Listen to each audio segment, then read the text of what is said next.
Okay, to access your key fob, you need a flathead screwdriver, and you need to pick in here. Try not to cut yourself. You want to do as minimum damage as you can. Just get in there just like so.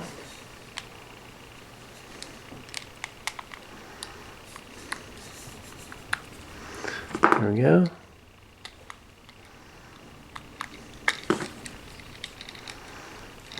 Just gently unpop it, and then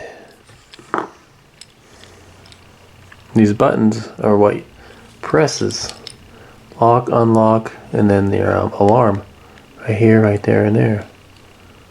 So, and there's your battery.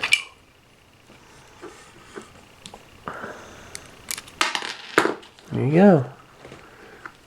Alright, so now get you a new battery, plop it in there, like so. Make sure this all lines up with these buttons. Get that in there just like so. Installation might be easier if you take out this key part right here. It goes to the glove box, and I think you can open the door. Take that off, and then it's much easier to get it back on later. Then you just pop everything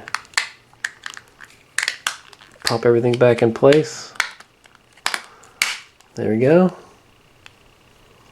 Everything's back, and then you can put your key in.